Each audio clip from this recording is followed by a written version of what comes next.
빠르고 정확한 기획 시황입니다. 네, 오늘은 조금 늦게 녹화로 하게 됐습니다. 네, 오늘은 맛있는 식당, 노포, 오래된 식당을 노포라고 얘기를 하는데, 그런데 가면은 메뉴가 한두 개밖에 없는데,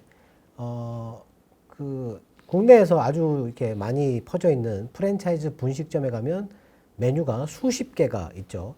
그런데 친구 한 명이 거기 들어가면 딱 한 가지 메뉴만 시킵니다. 예, 절대 실패하지 않는 메뉴. 네.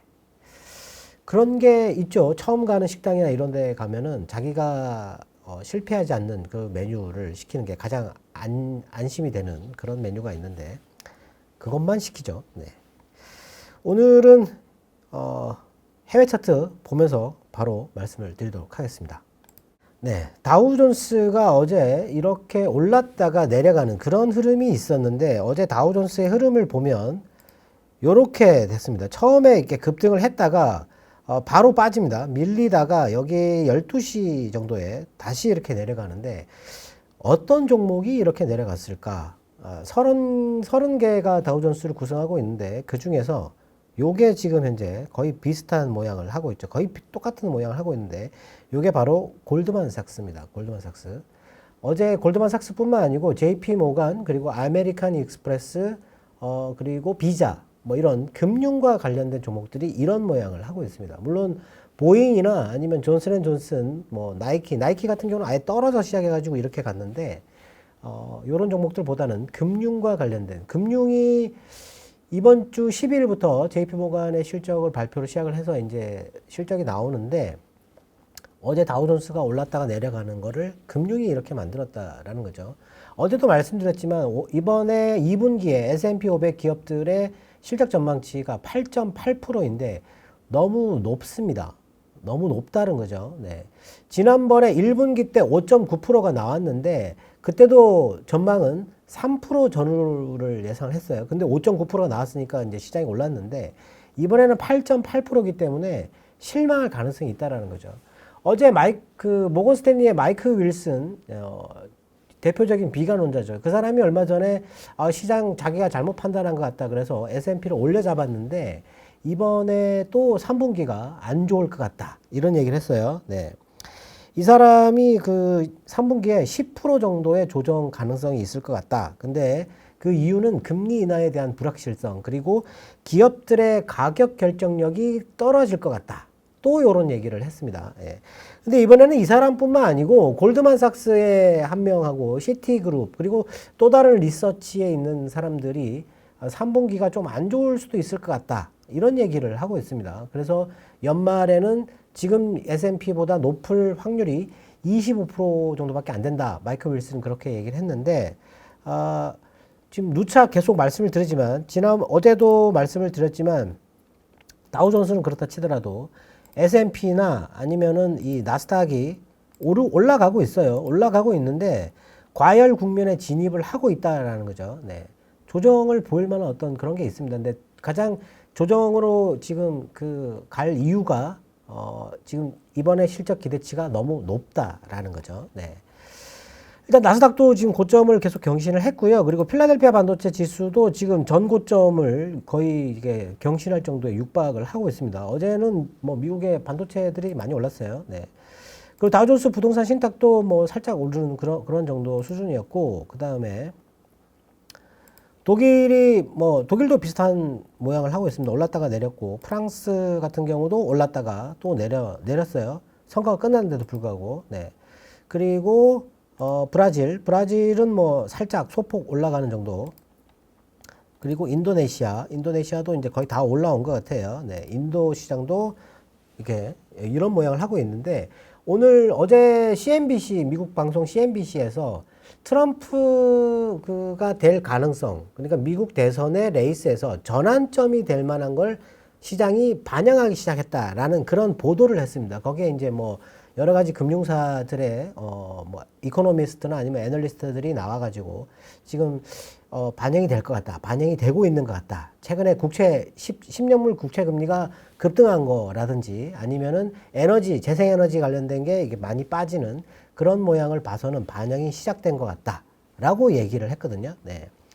이 지금 이제 만약에 그렇게 되면 신흥시장의 통화가 안 좋을 건데 이버징 시장의 시장 이 주가 흐름도 안 좋을 거라는 거죠. 그리고 달러가 강세를 띠기 시작할 것이다. 근데 사실 트럼프가 되고 나서 이거를 봐야 되는데 트럼프가 되고 나서 달러가 얼마나 빠졌는지 이렇게 빠졌다라고 기억을 잘 못할 수도 있는데 트럼프가 되고 나서 달러가 상당히 많이 빠졌었거든요. 올라가다가 되고 나서 올라가다가 바로 이렇게 쭉 미끄러졌다가 그러고 나서 다시 이제 올라가는 흐름이 나오는데 트럼프가 되면 달러를 위협할 가능성이 있다. 예. 그래서 트럼프가 안 될 것이다라고 생각하는 겁니다. 네. 그 중국 시장은 어제 이렇게 빠졌는데 지금 12시에 오늘 12시에 갑자기 중국 시장이 턴을 했습니다. 근데 이걸 왜 턴을 했는지 그걸 좀 찾아보기엔 좀 어려울 것 같은데 딱 12시에 턴했어요. 뭔가 발표라든지 아니면 뭔가 나왔다라는 얘기인데 이때 뭐 중국에서 나온 거는 중국의 그 증권일보나 글로벌 타임스 뭐 이런 쪽에서 중국의 전문가들이 중국 2분기 성장률을 1분기 5.3%와 비슷하거나 아니면 소폭 올라갈 것 같다. 5% 안팎 정도로 5.1에서 5.4 정도 이런 정도로 예상을 하고 있다. 라는 뉴스 정도였습니다. 근데 여기 이런 전망을 했던 전문가들 중에서도 구조적인 분화는 변하지 않은 것 같다. 뭐 이런 식의 좀 좋지 않은 얘기를 했는데 하여튼 12시에 중국 시장이 반등을 했어요. 근데 이런 흐름이 어제 그저께 꼬리 달았다가 오늘 이렇게 어저께 꼬리를 돌파를 해버렸는데 오늘 바로 반등이 났다? 이게 상당히 힘든 거거든요. 네, 이거 상당히 안 좋은 흐름인데, 요런 흐름을 보였다라는 것 자체가, 예, 조금, 저한테는 생소합니다. 예. 하여튼 이렇게 됐었고요. 그리고 유가가 어제 뭐 조금 내려오고 있는데, 유가는 뭐, 이스라엘이 또 가자 지구를 공격을 하고 뭐 이런 얘기도 있었지만 허리케인에 대한 얘기이기 때문에 허리케인이 생산시설에는 타격을 안 주는데 정제시설에만 타격을 줄 것 같다. 뭐 이런 얘기가 또 있었어요. 그래서 빠졌다. 예. 뭐 떨어지면 뭐 이렇게 뭐 하여튼 그런 식으로 해석을 할 수 있는 거죠. 네. 그리고 오늘 우리나라 시장을 보면 또 이렇게 밀립니다. 이렇게 선물이. 이 참 고질병이에요. 고질병. 예. 선물이 이렇게 밀리는 거. 근데 선물 시장은 안 밀렸습니다. 안 밀렸어요. 올랐어요. 네. 이렇게 2,500계약 정도 이렇게 있다가 그리고 오후 12시, 11시 반 정도였던 것 같은데 상승을 하기 시작을 했죠. 네. 턴을 했던 시점이 11시 반 정도였던 것 같은데 일단 선물은 11시 부근에서 턴을 했는데 천천히 올라가는 것 같지만 오후 들어가지고 중국 시장이 갑자기 턴을 했음에도 불구하고 횡보를 하는 그런 움직임이었다라는 겁니다. 근데 오늘 외국인들은 선물을 6,000계약 이상을 샀습니다. 네, 6,000계약 이상을 샀고, 그리고 주식도 또 샀어요. 11시부터 해가지고 이렇게 쭉 해가지고 3천억 정도. 오늘도 전기전자를 샀는데, 샀어요. 그리고 코스닥도 오늘 좀 사다가 이렇게 밀렸는데, 기관들이 보면 여기가 10시죠. 10시부터 시작해가지고 코스닥을 이렇게 팔아가고 있습니다. 주식 같은 경우는 코스피는 뭐 그렇게 매도를 안 했는데, 업종별로 보면은 전기전자를 오늘 외국인이 거의 5천억을 샀어요. 5천억을. 엄청나게 샀습니다. 예, 근데 운수 장비를 많이 팔았습니다. 오후 들어가지고 자동차 쪽이 현대차, 기아 이쪽이 좀 많이 빠졌고 부품도 빠졌는데 자동차를 팔았고 전기전자를 샀어요. 근데 나머지는 뭐 크게 사지는 않았습니다. 근데 오늘 기관들은 많이 팔다가 전기전자만 사고 있었는데 뭐 다른 섹터가 좀 매수가 들어왔었고요. 코스닥을 보면 뭐 여기 2차 전지를 팔았어요. 네. 양쪽에서 다 팔았습니다. 금융, 특히 외국인들이 이 에코프로를 팔았습니다. 네, 이렇게 팔고 바이오 제약만 또 샀다. 네, 근데 기관 쪽은 오늘도 바이오 제약을 팔았다. 뭔가 좀 기관 쪽에서 이게 미국에서 나오는 뉴스들이 보니까 좀 안 좋다라는 거죠. 네, 그러니까 팔지 않았을까. 그래서 이런 모양이 됐고 오늘 우리나라 섹터는 오늘 우리나라에서 그 전력 인프라와 관련된 ETF 6개가 새로 상장이 됐습니다. 그래서 상장이 되니까 주식을 사야 되겠죠. 네. 이게 또 올랐어요. 네. 한전산업, 한전산업 상한가네요. 네. 한전산업, 뭐 서전기전, 뭐 이런 거, 아니면은 뭐 LS 일렉트릭, 뭐 이런 것들. 효성중공업은 노르웨이에 3,300억 정도의 뭐 수주가 있었는데 크게 오르진 않았는데, 하여튼 뭐 전력 설비 관련된 이런 것들이 올랐고, 그리고 원자력이 올랐는데, 예, 원자력. 이 한전산업이 원자력과 연결이 돼가지고 원자력이 올랐는데 해외 주식 중에서 요게 뉴스케일 파워죠. 네. 요게 이렇게 올라가고 있습니다. 네. 근데 엠페이지 에너지 같은 경우는 아주 그냥 완전히 망가졌어요. 이게 트럼프 그 나오고 나서 이게 이렇게 망가졌는데 이제 반등이 나왔습니다. 어제 솔라 엣지도 반등이 나오긴 했는데 지금 현재 미국 시장에서 에너지는 뉴스케일 파워가 주도하고 있다. 원자력, 전력 설비 관련돼서는 트럼프나 바이든이나 다 지금 중요하게 AI와 관련돼서 중요하게 생각을 하고 있으니까 이런 게 올라가고 있고, 그리고 컨스텔레이션 에너지 이런 것들도 지금 현재 방향을 바꾸고 있습니다. 예. 근데 중국 시장에서는 여기 귀주 모태주 3일 연속 빠지다가 오늘 지금 현재 살짝 반등이 있었어요. 네. 소비 쪽, 이 소비 쪽에서 뭔가 이게 좀 호재가 있었던 게 아닌가라고 생각할 수 있는데, 하여튼 우리나라 섹터는 일단 뉴스케일 파워라든지 아니면 우리나라에서 원자력에 관련된 SMR에 관련된 뭐 그런 뉴스도 있었습니다. 네, 그래서 그런 게 좀 올랐고 유리기판이 올랐고요. 네, 나머지는 뭐 그냥 별로 볼 게 없다. 그리고 어제 수산주와 관련된 것들이 올랐는데 4조 대림이죠. 4조 대림. 4조 그룹이 많이 올랐는데 오늘도 4조 대림이 올랐다가 밀렸네요. 네. 하여튼 이런 흐름이 있었습니다. 네. 우리나라 시장은 오늘 보시면 하이닉스가 올랐어요. 근데 마이크로는 지금 고위 임원이 이게 공급이 과잉될 가능성 아니면은 좀 이게 약화될 그런 거를 언급해가지고 지금 마이크로는 떨어지고 있는데 하이닉스는 또 올랐어요. 네.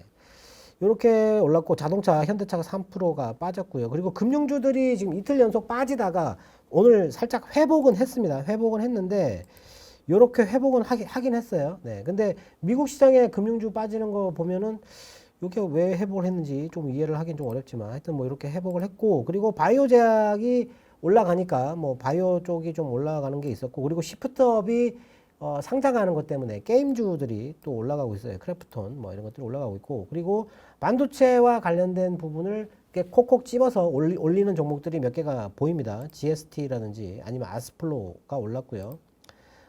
유리기판 피롭틱스 이런 게 올랐는데 리노공업이나 아니면 유니셈 이런 것들이 올라가는 모양이 있었습니다. 그리고 어제도 뉴스에 나왔지만 그 디본딩 장비, 그게 레이저 장비인데 이오테크닉스가 지금 갑자기 올라가고 있어요. 네, 방향을 바꿔가지고 이런 것들이 좀 올라가는 흐름이 나오고 있다. 근데 아마 지금 실적 발표하고 금리나 이런 거 얘기 나오면 바이오가 결국에는 좀 더 강하게 올라가지 않을까. 근데 바이오를 본다 그러면 지금 이제 ADC 관련해서는 원래 삼성 바이오로직스나 롯데 바이오로직스 이런 쪽이 추진한다고 했었는데 ADC 관련해서는 ABL 바이오를 지금 꼽고 있고, 그리고 CART 면역 그 표적 항암제 이런 쪽으로 본다 그러면 오늘 이런 게 갑자기 또 올라오긴 했는데 큐로셀이나 아니면 비만 치료제는 D&D 파마텍 이런 게 대장이 아닐까 하는 그런 생각도 드는데 오늘 펩트론은 빠졌습니다. 예, 빠졌어요. 네. 하여튼 우리 시장은 이랬고요. 그리고 미국 시장에서는 금리가 지금 살짝 올라가고 있는데 오늘이 9일이잖아요. 예.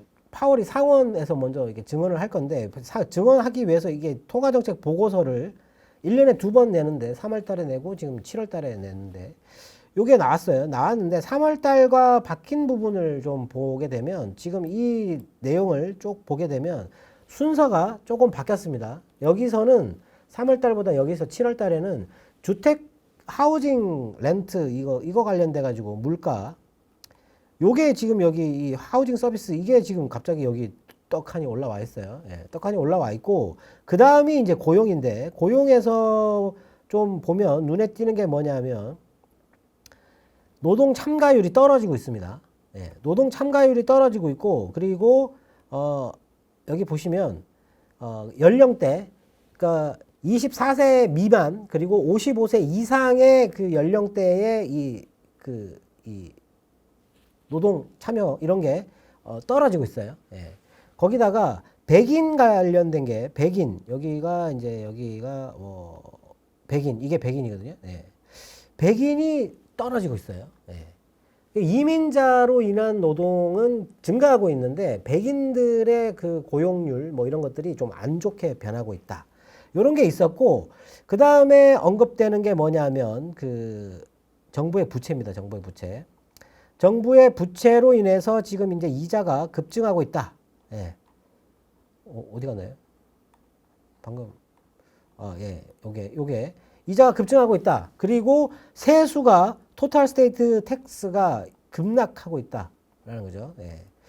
근데 살짝 이게 턴을 하고 있긴 한데, 요런 게 자료가 나왔어요. 네.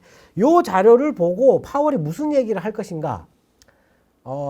물가가 높기 때문에. 물가도 보면 이거 저기 3월 달에 나왔던 거에 비해 가지고 물가가 더 떨어졌거든요. 다만 이제 최근에 여기 이제 단기적으로 올랐다가 내려오는 부분, 요 일시적으로 올랐다가 내려오는 부분은 있지만 물가가 떨어졌다라는 거죠. 요걸 보고 아니면 고용 시장을 보고 금리를 지금 계속 뭐 올리고 뭐 아니면 뭐 이런 얘기를 할 거다.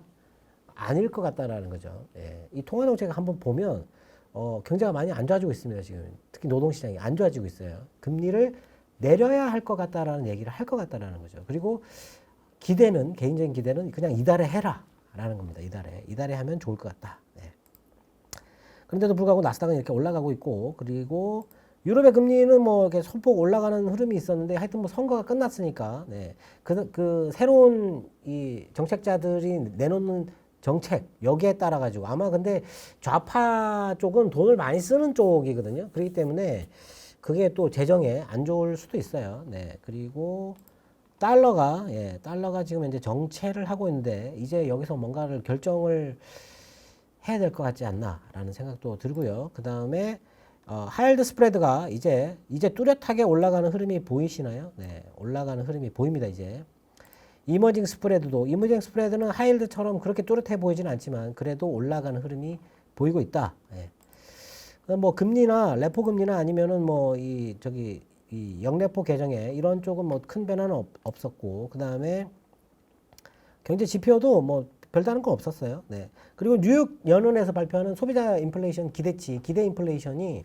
3.2에서 3% 떨어졌다는 거죠. 근데 3년 인플레이션은 올랐고 5년 인플레이션은 또 내렸어요. 네. 뭐 하여튼 이런 변화가 좀 있었다라고 보시면 될 것 같습니다. 네. 그리고 반도체 가격이 DDR5가 올랐습니다. 오늘은 DDR5가 0.33% 올랐다. 네. 그리고 원자재는 뭐 특별하게 뭐 그렇게 변화는 없었어요. 네. 그러니까 오늘 밤에 나오는 그 파월의 이 발언에 따라 가지고 아마 시장이 조금 변할 수는 있는데 뭐 전체적으로는 기업의 실적 기대치가 이번에 높기 때문에 지금 7월이잖아요. 네. 지금 몇 명이 얘기를 하고 있어요. 안 좋을 것 같다고. 근데 차트 보여드렸지만 좀 이렇게 과열 국면으로 진입하는 부분이 있습니다. 예. 근데 미국 시장은 크게 걱정할 거 없어요. 떨어지더라도 뭐 이게 고점에서 완전히 꺾여가지고 뭐 나락으로 떨어지니 뭐 아니면 뭐 하드 랜딩 뭐 이런 거 해가지고 뭐 안 좋아지 이런 얘기 아닙니다. 그냥 살짝 조정받는 거기 때문에 미국 주식을 가지고 있는 분들은 그냥 어디 뭐 여행 다녀오시면 되고 우리나라 주식을 가지고 계신 분들은 대응을 하셔야 돼요. 예. 우리나라 시장은 아주 민감하게 반응을 할 겁니다. 그리고 어제 모건 스탠리가 중국 시장이 지금 구조적 약세장에 빠져 있다. 뭐 10% 정도 추가로 빠질 것 같다. 뭐 이런 얘기를 했는데 오늘 반등이 나왔어요. 네. 그 다음에, 중국의 6월 자동차 판매가 6.9%가 줄었는데, 3개월 연속 5.8, 2.2, 6.9 이렇게 줄어들고 있는데, 수출은 5월 달에 23% 증가했는데 6월 달에 또 28% 증가했어요. 근데 유럽의 관세 부과 때문에 이게 줄어들 것 같다라는 거죠. 지금, 중국의 승용차 재고 경고 지수라는 게 있는데 이게 8.3%가 올랐습니다. 그래서 62.3%가 나오고 있습니다. 예. 안 좋을 것 같은데 오늘 중국이 올랐다는 거죠. 네. 그리고 마이크로소프트가 9월 달부터 중국에 있는 이 직원들한테는 안드로이드 폰 사용을 금지시키겠다. 왜냐하면 지금 중국의 안드로이드 폰은 구글 플레이 스토어를 쓰지 않습니다. 못 쓰게 돼 있기 때문에. 그래서 이제 뭐 샤오미나 화웨이 쪽에서 만든 그 스토어를 쓰는데 보안에 취약하다는 거죠. 아이폰만 써야 된다. 그래서 아이폰 15를 임시로 전 직원에게 지급을 해주겠다라는 식의 얘기를 했어요. 그리고 2차 전지에 호재가 하나 있었는데 포르쉐가 내연기관 차 생산을 빨리 종료하겠다라는 식으로 얘기를 했습니다. 당장 내년부터 박스터나 아니면 718 이쪽부터 종료하고 마칸 같은 경우는 2026년에 종료하겠다라는 식으로 얘기를 했습니다. 포르쉐는 타이칸이라는 전기차를 내고 이게 많이 팔리는 흥행이 됐었거든요. 예, 그래서 그쪽으로 아예 가겠다. 이런 얘기를 하는 것 같고요. 그리고 중국의 전기차에 대해서 유럽이 관세를 부과한다 그러니까 비아디가 튀르키예 생산량을 늘리겠다라고 공장 신규 건설 10억 달러 투자한다라는 발표를 했습니다. 네, 그리고 그 다음에 일본에서는 8개 회사가 2029년까지 반도체에 5조 엔을 투자하겠다. 예. 아, 정말 참 부럽습니다. 네. 반도체 투자 많이 한다라고 얘기를 하고 있고, 그 다음에 일본 자동차들의 중국 판매도 지금 상반기 판매가 13%가 줄었어요. 네. 이런 거 줄었고, 중국 상하이도 테슬라를 관용차로 구매를 하겠다라고 얘기를 했었고요. 그리고 TSMC 바오산 공장에서 2나노 반도체 다음 주에 시험 생산 들어갑니다. 2나노 반도체를 내년에 바로 양산 들어간다 그랬어요. 네. 아, 급합니다. 진짜 삼성전자 빨리 나와야 되는데. 그리고 홍콩 사우스 차이나 모닝 포스트에서 중국의 주요 기업 23개에서 14개가 작년에 상당히 감원을 했었고 올해도 비용을 줄이기 위해서 직원 관련 뭐 복지비라든지 이런 거 삭감했다. 이런 얘기가 있습니다. 예. 안 좋아요. 중국 같은 경우는. 네. 그리고 어제 미국 시장에서 인텔이 6%가 넘게 올랐는데 멜리우스 리서치 뭐 이런 쪽을 비롯해가지고 전문가들이 왜 올랐는지 모르겠다. 다만 AI에서 약간 소외된 업체들이 이제는 격차를 줄이지 않겠는가 이런 얘기를 했습니다. 예. 우리나라도 좀 소외되어 있는 쪽이 좀 올라가는 게 나와야 되는데 아 정말 예. 좀 그런 걸 좀 간절하게 바라고 있습니다. 네. 오늘 시간은 여기까지고요. 오늘 밤에 나오는 그 파월의 발언 개인적으로 상당히 기대를 하고 있습니다. 오늘 시간 마치도록 하겠습니다. 감사합니다.